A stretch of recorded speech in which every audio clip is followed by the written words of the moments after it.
Welcome in the latest episode of Five on the Floor on the Five Reasons Sports Network. Thanks for finding us on your favorite podcast app. We're on Apple Podcasts. We're on Google Podcasts. We're on Podbean. We're on Spotify. We're everywhere. We're also on Dash Radio every single day, 7 p.m. Download the Dash Radio app for free. Search for Nothing But Net, and that's where you'll find us. Also, check out the Five Reasons YouTube channel, now close to 12,000 subscribers. We've got our guy, Royal Shepherd, hosting the post-up show as we speak right now. So if you finish with us first, you can go over there. They've been generating quite an audience over there, so make sure that you check that out. Also, 5reasonsports.com. Spell that one out, F-I-V-E, reasonsports.com. Brady Hawk's already put up the takeaways from this latest Heat victory, this one against the Golden State Warriors, 116-109. Also, check out the great sponsors of the Five Reasons Sports Network. That includes our friends over at Seltzer Mayberg. We've been telling you for a long time, if you got a traffic ticket, if you've got personal injury situation, that you should go there, immigration, but also they do real estate law as well. And we're in the middle of this booming real estate market, South Florida. You may be looking to purchase a new home or refinance your current one. You can make sure that you have an attorney-owned title company handle your contract and closing for the low price of $295. Just reach out to our good friends over at Seltzer Mayberg. Give them a call at 305-444-1565. That's 305-444-1565. But make sure you mention Five Reasons in order to get that $295 closing fee on all purchases and refinances. That's right. Or go to onecalllegal.com. That's O-N-E, calllegal.com. They can help you 24 hours a day there. They'll be able to assist you with any of your legal needs. I've mentioned so many of the things they do. They do sports law, immigration, divorce law, and everything. Everything is in-house right there in North Miami, just before the Golden Glades. So again, 305-444-1565 or onecalllegal.com for our friends over at Seltzer Mayberg. And now, tonight's episode. 1, 2, 3, 4, 5 on the floor. Welcome to Five on the Floor, a daily show on the Miami Heat and the NBA featuring Ethan Skolnick with Alex Toledo and Greg Sylvander, part of the Five Reasons Sports Network. All right, Ethan Skolnick back on Five on the Floor. I'm up here in the 300 level. Alex Toledo is about 10 seats down from me, so we don't hear an echo. Greg Sylvander is back home, not in Miami. Alex and I were here tonight for the Heat's 116-109 win against the Warriors. The floor plan tonight, we'll take you through the Oladipo debut here. Again, not a whole lot to see, but we want to get into how he fit with his teammates. But then also after that, we'll get into how the rest of the team played, which was, to me, this is one of the more encouraging performances of the entire season as the Heat go back over 500 now with 23 games left to play. They're 25-24. And they look like a team that with this homestand against some soft opponents, a beat-up Lakers team, the Cavs coming in here this week, they could go on a little bit of a run here. But let's start here, and I'll go to you first, Greg. Oladipo tonight, not a big scoring performance, picked up 5 fouls. It looked to me at times like just timing was off with a lot of his teammates, whether it was in transition or in the half court. But what did you think overall? I mean, overall, really, it was a mixed bag from a production perspective, but there were the flashes, right? And those that I think that is what I was looking for. I didn't expect him, and I said this actually during our pregame show before Floor, that I didn't expect Oladipo to come out and have a big night. I didn't expect 20 points out of him. Usually in these debut games, particularly for a guy that's wanted to make it to Miami for so long, I expected a little bit of jitters, and maybe that was happening, but it could be more the timing and just him being out for an extended period of time. But when you see the 5 assists, we saw some playmaking. There was a really nice play towards the end of the game where he found Tyler Herro under the basket.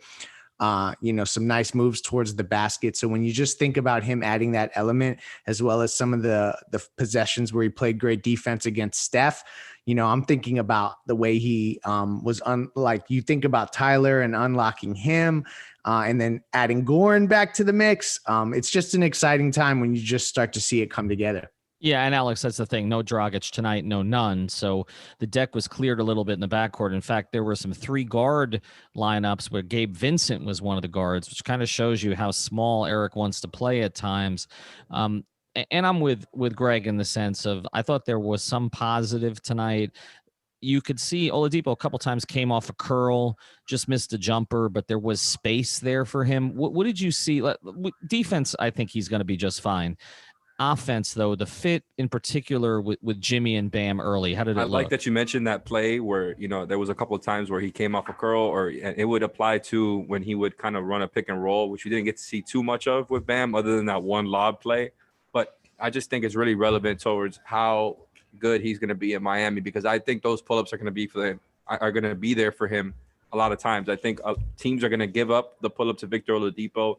The percentages on those pull-ups that he used to drain all the time before the injuries have not been nearly the same since then, including this year with the improvement that he's shown, which has mostly been at the rim and as far as his burst. But the pull-up shooting is going to be a question for Dipo. I think that's the one thing I'm really looking to see, that he can improve there. I think he should take those shots as long as he's finding that balance and not taking too many of them. And I think he did a good job of that tonight, just in general. Like, he was a great playmaker. He was really he looked like a really clean fit as far as playing off the catch, playing on the second side action off of Jimmy and Bam. And then on those minutes when he wasn't playing with Jimmy, he looked like he could still do some stuff with the ball. I think the positives was just how he was able to actually get to the rack, because that's what I'm really looking forward to with him, and kind of just make things happen from there. And I think that's what he showed you. On the defensive end, like you said, it's a clean fit. He looked incredible. He looked awesome tonight on Steph. So I think it's a pretty good performance. Obviously he didn't show a lot as far as scoring, but I think he's a pretty clean fit into the offense in general. Yeah, I'm reading Brady's quote here. Follow Brady Hawk 305. He was on the Spoelstra call talking about Oladipo. Spoelstra says, I thought it was very encouraging. I think defensively it's extremely natural to fit, as we're talking about here. Offensively, he gives us that downhill attack, another guy who can make plays. And look, when you don't have Dragic too, that stands out a certain degree. I think Oladipo would have closed the game if he didn't have the foul trouble. We saw Steph get off a little bit late in the game, and they actually had to throw Bam on him for that last possession. And we'll talk about Bam later, because, again, this is the thing about not covering games in person, is that sometimes you don't appreciate Bam as much as if you're here. It's just a different experience, more so him than any other player on the team, or really any other player I've ever covered. You have to see him in person. You just have to see him in person. That one sequence where he forced, I don't think it was Curry who stepped out of bounds. I can't remember who it was, but by the sideline, I posted the video on Twitter. It's just insane. It's just the things he does as a center insane. But just to get back to Oladipo here for a second, you could see the rotation come together tonight, where Dragic or none. And the nights they want to rest Goran, and I wouldn't be surprised, honestly. I put the over-under on Goran games the rest of the year at 15, and that may be high. I think Nunn's going to get a lot of those games, and I think they're going to rest Goran as much as they possibly can down the stretch of the season. Not that they're going to rest him every night, but I don't think he's going to play back-to-backs. That would be my guess. And again, I think maybe playing half the games or a little bit more is all he's going to play. But you could see the Vincent minutes, and the Vincent minutes weren't bad. Defensively, he competes, but he can't make a shot. So the Vincent minutes are going to go to Dragic or none. The rest of the rotation tonight, though, you can see how it fills in around Oladipo. We don't have those questions in the starting lineup anymore. You know who the three are going to be, and then you know that it's likely going to be Ariza. They use Bjelica as the only big off the bench tonight, no Precious. And then obviously you got Robinson shooting the way that he's shooting. Just starting lineup fit. We talked about with Jimmy and with Bam, the fit with Duncan, the fit with Ariza. How do you see that going forward, Greg? I think it's relatively clean as long as Duncan is firing the way that he is.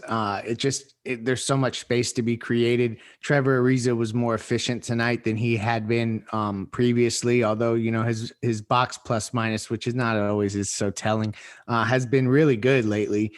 I think he was plus 33 over the last 3 games. And I would say that I like the starting lineup as is, and it's why that when we kept going through the buyout candidates, I'm starting to kind of move off this whole they got to find a big thing, because I feel like they are just going to tighten the screws on the rotation. We saw it tonight. They got to 9, but we know that the 9 would be as you mentioned, Goran instead of Gabe Vincent. And I would expect that he's going to get as close to that as he can. Spo will on a nightly basis. But doing as you say, I don't think Oladipo will play back-to-backs, and I don't think Goran will either.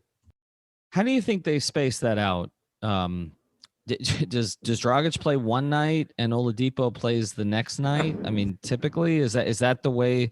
Because look, if you haven't heard it yet, and we're going to try to get it up on the YouTube channel. The Heat hasn't put it up on the Content Network, but as soon as they do, we will. But I was on the call with Oladipo with Brady today, and he didn't really indicate he's going to play back to backs. I think that was the only thing he said that concerned Heat fans a little bit. He kind of said, "We'll see."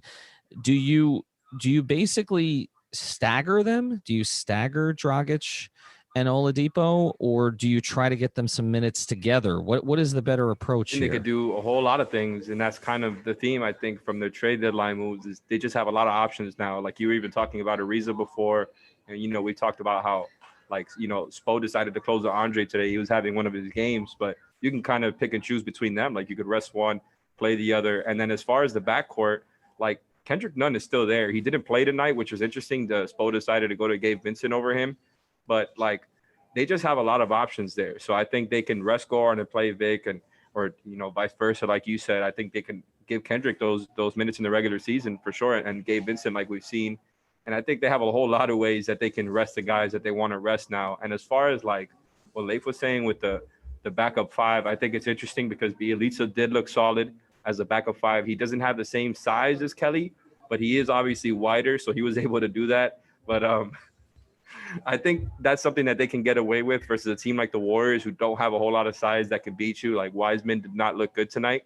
But the rest of the East, like those better teams in the East are bigger teams. So I wouldn't mind them picking up just an extra big body. But I do tend to agree. Like I think the rotation is pretty much set, and that backup five wouldn't be playing a whole lot in the playoffs anyways. All right, we're going to get into Robinson and Herro and more when we come back, though. Before we do, I want to tell you about a couple of sponsors of the first 5 Reasons Sports Network. One of them we saw down here today. They got a stand down here now. They opened up a lot more at the arena, actually. This felt the most to me like a regular season game that we've seen. It's still less than 5,000 people, but it was loud in here, and a lot of the concessions are open. And one of the concessions that's open is Biscayne Bay Brewing, the official beer of the 5 Reasons Sports Network and also of the Miami Marlins. They've got their own little pavilion there at Marlins Park. I guess it's not called Marlins Park anymore. It's Lone Shark Stadium or something along those lines. But wow. I can't remember it. I'm sorry. But Biscayne Bay Brewing is there. They were here tonight. They had a nice little line there because people wanted to try the beer. So make sure you check it out. Ask for it whether you're here or Publix or any of the other spots. You can also check out the website, BiscayneBayBrewing.com, and find out where you can get it. Another great sponsor of the 5 Reasons Sports Network. They're sponsoring the stream right now. That's Miami Grill. That's where you want to go for your wings, for your gyros, just about anything else. Download the app. Go to mymiamigrill.com. They got delivery. They got takeout. They do everything there for you. So go to Miami Grill. These are 2 Miami-based brands, Miami Grill and Biscayne Bay Brewing. We actually brought them both together for an event that we had about 3 weeks ago, and we're going to be bringing them together again when we can actually start the watch parties. And tonight it felt like there's no COVID, so I guess the watch parties are going to be starting pretty soon. So check out Miami Grill, check out Biscayne Bay Brewing. We appreciate them sponsoring the 5 Reasons Sports Network. All right, let's get to the way that other guys played, because I don't want this to get lost in the Oladipo moment. Duncan Robinson was hot again tonight from the start. He had one miss that was bad, but for the rest of it, when he gets his feet set, the shot's going in right now. He's now shooting over 60% since the trade deadline. But the guy I want to focus on more, because we focused on Duncan the other night, is Herro. There's something about Herro where he feeds off a crowd. And even if you don't have a crowd of 20,000, you have a crowd of 4,000, you could feel it tonight. He was playing with a certain looseness. It picks him up. And I think one of the things we haven't talked about this year, guys, is that he hasn't had the benefit of that. Now, I know that in the bubble, he didn't have that either. But prior to the bubble last year, he played so much better at home when there was encouragement and all the rest of that. And he felt free-flowing tonight. He also, again, played every minute of the fourth quarter, which is this consistent trend, even while they had Oladipo. Both guys coming out of it at the same time changes everything for this team compared to what we saw in the first half of the season. And the other thing I want to focus on, and Alex, I'll let you go to this because I think you and I went at it a little bit on Twitter. I understand the fronting of Wiggins is not ideal, and I get that. But I did think just watching his activity tonight, he's much more engaged defensively than I've seen. I feel like they've gotten through to him. Now, I don't know if he always has the physical ability to do it, but I feel like from a mentality standpoint, he just looks to be trying harder. Well, I definitely don't disagree with that part. Like Tyler Herro is very active on defense, and it's because they're putting him. Every team is putting him into the play every time. But no, Tyler is doing a great job of actually trying to stick to the structure and stick to their defensive principles. But you're right; like the physical limitations are what they are. And to me, tonight, what I was going to say, regarding the Duncan Tyler stuff. By the way, both of them hit 8 shots tonight, which is pretty crazy. Another game where they both go off at the same time. And look, Tyler had 2 steals and a block. But I will say, like, the physical limitations are what they are. And the difference between him and Duncan on that end, to me, just keep getting starker and starker. Like Duncan, like I said, Tyler had some nice defensive stats tonight, but Duncan is not getting hunted in the same way that Tyler is, right? And I think Tyler, like, if you just get a mismatch on him, like, it's so easy to score on him. So I don't even think it's his fault, really. Like, I think it's not really a question about his activity or his mentality. I think it's just like, well, hope and pray that, the 4 other great defenders that you have around him are going to do enough of a good enough job to make it easier on him. What does it say that he is a relative liability on defense, yet Spoelstra is trusting a second-year player to play a whole lot? I mean, it's all the fourth quarter minutes in 13 of the last 15 or some kind of crazy number. I'm probably not quoting that correctly, but he's been playing a lot of fourth quarter minutes. So Spoelstra trusts him despite some of the physical limitations. And I think that speaks to his dynamic offensive stuff, and also that that they need to continue to evaluate, and they need to see how high the ceiling can be. And I feel like he's rounding into form offensively. But Greg, isn't it weird though? It is weird. Like, you don't see typically Eric trust guys that much in the fourth quarter who are not plus defenders. Like, he didn't even do it with Goran. Like for a while. Like, it is it's one of these situations, and I'm glad that we've got fans back here, and I'm glad that we're here. But it's one of these situations that makes me regret sort of the way the media situation is now. Again, no fault of the team, but in the past, I could go to a practice and try to pull Eric aside and try to pick his brain on it. There's just no opportunity to do that right now. You just have these Zoom calls where nothing's going to be given away. And it is interesting. To me, it's one of the more fascinating things of the season. Like, everything else makes sense. You can see, like with Ariza and Iguodala, and I tweeted this tonight, it's clear to me that they're going to stagger the two of them as much as they can until they absolutely need to play them both together so that they can get both of them to the postseason. You've got 2 guys in their mid-30s. Iggy had a fantastic fourth quarter tonight, not just the dunk that his teammates are making fun of him for, but just the defensive activity. He got a couple of loose balls that extended possessions. And in other nights, it'll be Ariza. It was Ariza early tonight with a quick 7 points. Like, that makes sense. Okay, the staggering the two of them. Bam, obviously closing. Jimmy closing, although I wish that he would get Jimmy in before the 5-minute mark. Like, 8-minute mark to me makes a lot more sense. It seemed to be getting away a little bit until Bam had that one possession where he got the offensive rebound and had the putback and had the N1, because otherwise I thought it was going to get away.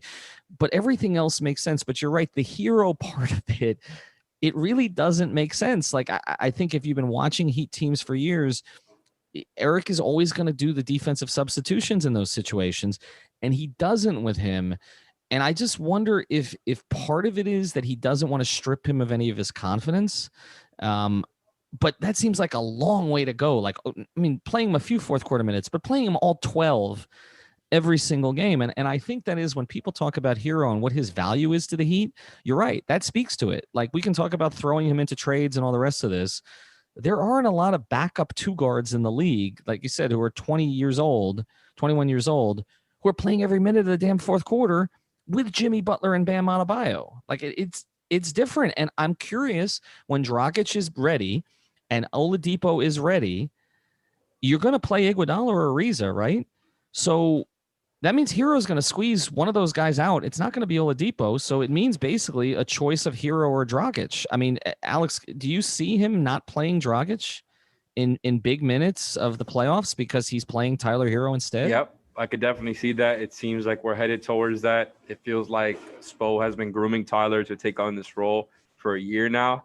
And as much as he has trusted Goran in the past, and up to this season as well, I do think that's going to be something we see a lot now. Again, back to what I was saying before about they have options. it really does feel like they have a whole lot of ways they can go about it. Like if Tyler is not having a good game, they can easily sit him down. I don't think Spo will do that. He seems to have a lot of trust in him to kind of figure it out and just having the extra playmaker on the floor. But, Goran is just as good as Tyler still. Even with the decline, I still think they're similar level players. If Dipo is having a particularly bad game, he could sit him. And then you talk about Duncan Robinson, who just keeps getting better and better. My God, like he's adding stuff to his game. And I know he's been trying to do this stuff since the beginning of the season, but it's actually looking crisp now. He looks like he actually knows what to do when he comes off a curl and takes the ball inside. It doesn't look so awkward.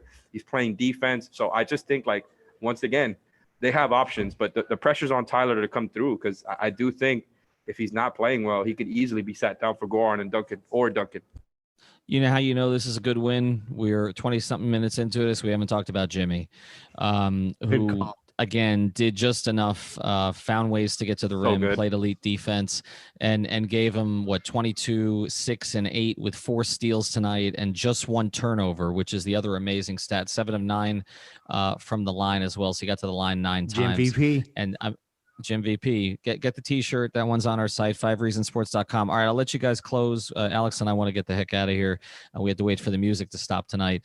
But in 20 seconds or less, 24 seconds, count you down. You kind of mentioned it earlier, Greg. Do they need a bit? I mean, they have to sign somebody by next week anyway. They got to get the roster spot filled, right? I mean, just by league rule. I mean, is a big for them going to play? Precious didn't play tonight.